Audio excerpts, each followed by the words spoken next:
Welcome to downloading the game. Yep, that's what it is. So this is Chapter 15 of Tress of the Emerald Sea. The Quartermaster. Fort looked up and down, rubbing his chin and thick fingers.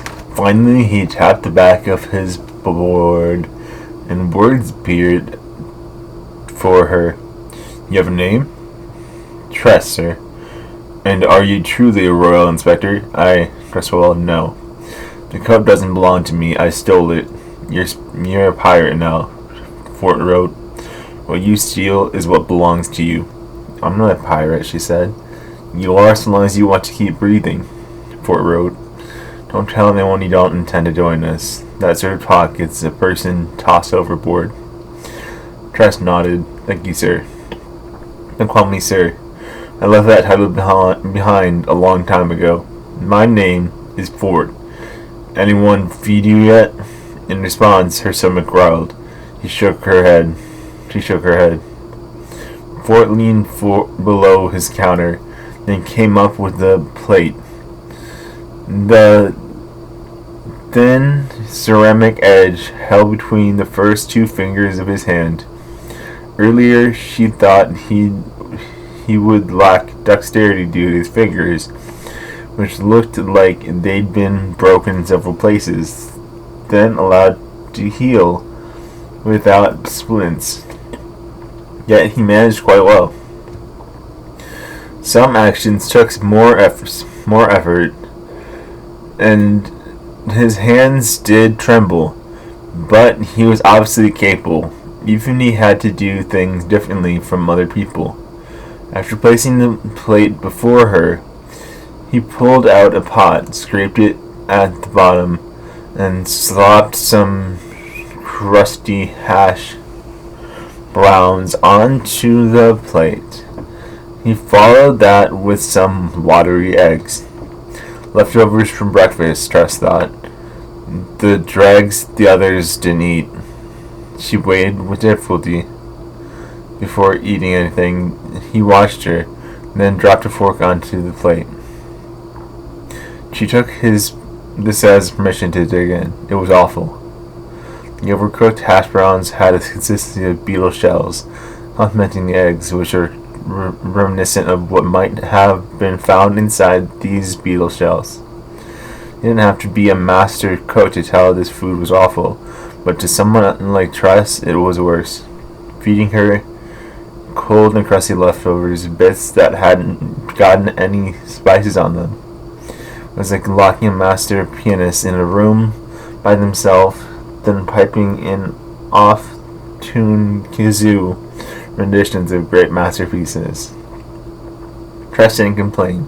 She needed to eat, and she wasn't going to reject the only thing she'd been offered, despite it tasting less like food and more like what food turned into. To take her mind off the meal, Tress nodded to the board that Fort used for communicating. "That's an odd device." He handed her a cup of water, a nice bronze one that lacked ornamentation but shone when it caught the light. The water at least tasted pure and clean. She drank it down eagerly. "It is, isn't it?" Fort wrote. "Your words appear for me on the back as you speak. You can even differentiate voices." There was a mark before them to indicate someone new was talking. "Wow," Tress said. Now you might be wondering why Fort didn't read lips. I, like many hearing people, once assumed that this was a magical solution for people navigating in the hearing world. In case you haven't heard, pun intended, reading lips doesn't work like it does in stories. It's a messy business, full of guesswork and extremely taxing, even for experts. Fort used to rely on it anyway, during its low accuracy, until he was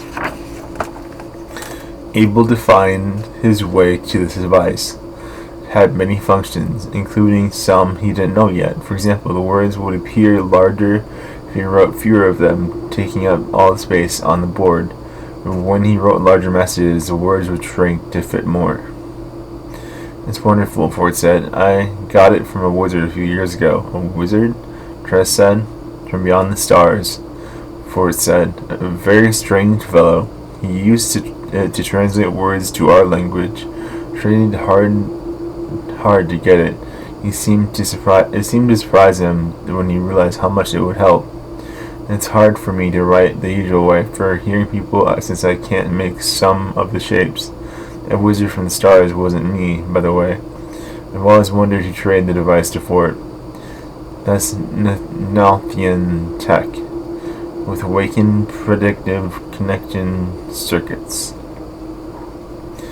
Fort turned the board around and showed her the back, where he could tap letters and bring down lists of common words. The board anticipated his needs, given likely options. It worked with supernatural speed, seemed to anticipate his very thoughts. I have to leave it out in the sun once a week or it stops working, Fort wrote. This magic won't respond to anyone other than me, so don't think about stealing it. I wouldn't dare, I said with a start. I mean, you've been so kind to me. It isn't kindness, Fort wrote. It's a trade. For what? I haven't decided yet. Fort said, go back to your food, girl. She did, unfortunately. As she tried valiantly to keep eating, another of the sailors walked in. This was the shorter woman who had been stood up to the captain the day before. Her black hair was in tight curls. She strode in and slapped something on the counter, bravely giving Tress a glance. How describe Sele, the helmed woman? She was the same ethnicity as Fort, and like him, was from the island of Limbu in the Sapphire Sea, where the zephyr spores release a burst of air and when watered. She had delicate features, but wasn't the least bit fragile. Alright, Fort, she said, I'll give you 3. She deposited 3 small earrings onto the table. I told you, Sally. Fort wrote, I have no use for earrings. They make my ears itch. 4 then, Sally said, placing another on the counter. I won them off a Doug at cards. But it's all I have. They're solid gold. You won't get better deal anywhere. At the word deal, Fort perked up visibly. He inspected the earrings. Come on, Fort, Sally said. I need to get back to duty. Fort rubbed his chin, then scratched his dreadlocks head. Then he took something from below the counter and set it out for her, a pocket watch. Finally, Sally said, slipping it off the counter and hurrying out. Fort inspected the earrings one at a time, smiling. It was true that he had no use for earrings, but it was a good deal. And good deals to Fort were their own reward. Tress managed to choke down the last of the food. She felt she deserved a medal for that. Fort merely gave her another cup of water, then shooed her away, but not before he wrote, come back after everyone else has had supper. We have something for you to eat. Tress nodded in thanks. On her way out, she passed me, skipping a little as I went in to settle on a stool before Ford's counter. The quartermaster brought out some more of the food and gave it to me. My favorite, I said. Try to eat the plate this time, please, Fort wrote. I dug into the food, humming to myself at the flavor. What? Yes, I could taste it. Why wouldn't I be able? Oh, the 5 senses? Yes, I lost my senses of taste to the sorceress of curse. You thought I meant sense of taste? Oh, you said fool. Check my other sense of taste. The important one. with my sense of humor, my sense of decorum, my sense of purpose, my sense of self. The last one stung the most, since it pairs my sense of self is tied directly to my wit. I mean, it's in the name. As a result, I present you with Hoyd, the cabin boy.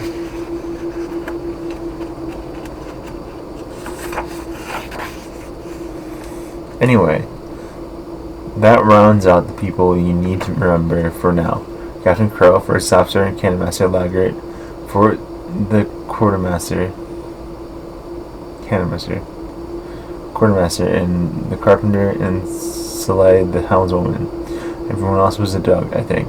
Alright, I nearly forgot. Seeing as he was dead, he barely counted. Okay, that counts as a video. It's gotta, right? It doesn't have to all be fucking 6 hours. Look at all that progress. Wow. Power to your day.